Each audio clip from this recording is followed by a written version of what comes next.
Oh, the things I do for YouTube. Today I'm going to share how I painted my Transcendent C'tans, and it's coming right up. Necrons! Nick speaking, and welcome to this video. Right, today I am painting my Transcendent C'tans. Now you may or may not know that two of my C'tans are 3D printed and one isn't. One I've already painted and the other two I've recently purchased. There's a link to a video which I made about these two miniatures in the description below, and I'll link it at the end of this video. But today we're painting them. I painted my original C'tan a long time ago. My vision was a silver body and then colourful tendrils coming out of it. I did green for my original miniature, but I wanted to have three different colours for the three different C'tans. The first job is to paint the actual C'tan body itself. I did some dry brushing here with Iron Breaker. This is the base coat. I just dry brushed all over the actual miniature itself because I'm aiming to have the silver and the colour to blend together rather than having a harsh line. I used quite a big dry brush first, and once that was done all over, I then went in with a smaller dry brush and just got into all of the nooks and crannies. Once that was done, I used Runefang Still, and I did exactly the same. I did a dry brush with a big dry brush all over the miniature, and then I went in with a small dry brush, again using Runefang Still. Now this is how I painted my original C'tan, but when I compared what I had done on these 3D printed miniatures to my original plastic miniature, the colour just didn't look the same. Now I'm assuming it's the material itself which makes the colour look different. Also the finish just isn't quite the same because of the 3D print. It still looks good, but I wanted to match these miniatures to be the same as my original. So in this case, I then went over with lead belcher, and then I did another dry brush over the top of what I'd done. As I said, I didn't do this originally, but I had to do it on these just to make the colour match. It wasn't a 100% match, but I had to accept it. Okay, so onto the tendrils, and I decided to have one of them red because I thought that would be pretty cool. So I used Mephiston Red, and I did a heavy dry brush all over the tendrils. But what I did is, as I got towards the metal body, is I just went much lighter. So I did quite a full dry brush with a fair amount of paint on the outside of the tendrils, but then not much paint on the dry brush as I moved towards the body. I thought I would use purple for the second one. That would give me a green, red and purple C'tan. Quite a nice combination. So I did exactly the same as I did with the red one, but this time I used Xerius Purple. I'm going to come back to the purple one in a minute, but for now we're going to concentrate on the red one. Okay, so next I used Evil Sun's Scarlet, just a brighter red effectively.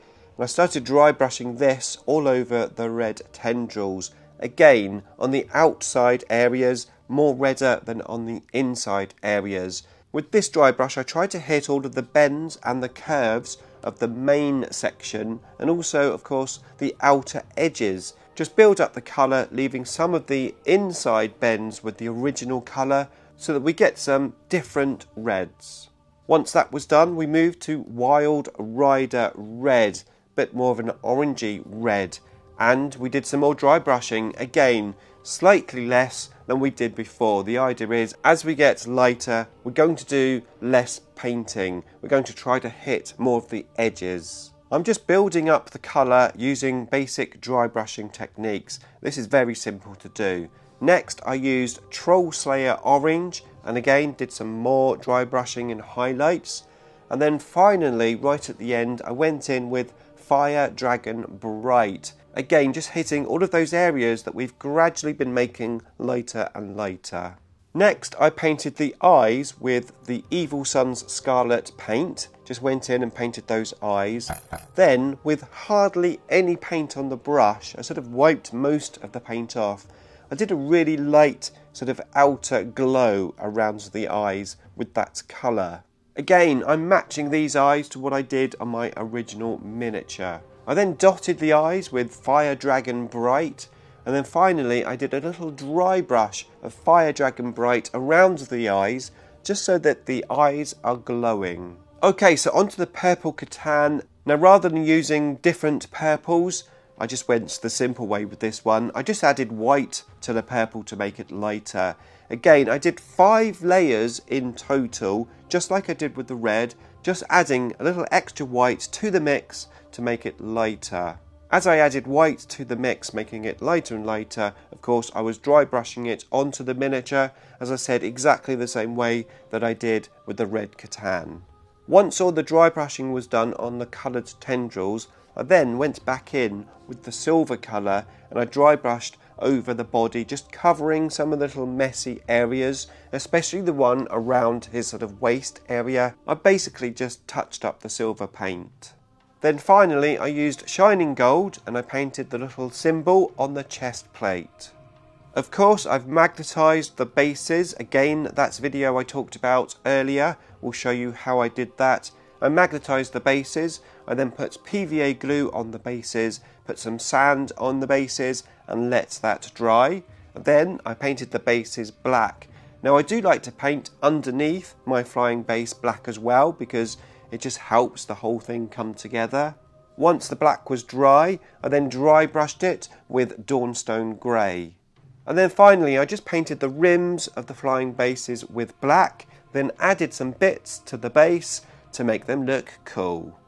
And here they are. I'm really happy how they look. As a threesome, they look fantastic. I'm really liking how the 3D ones look compared to the original. It is actually quite difficult to tell the difference.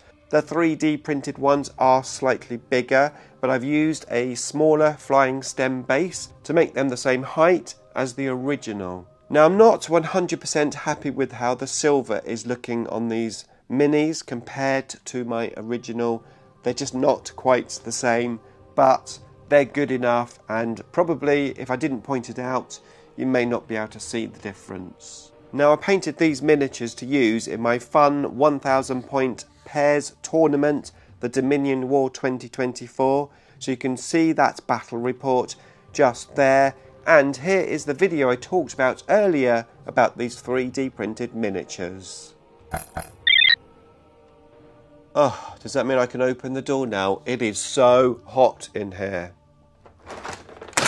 Oh, the things I do for YouTube.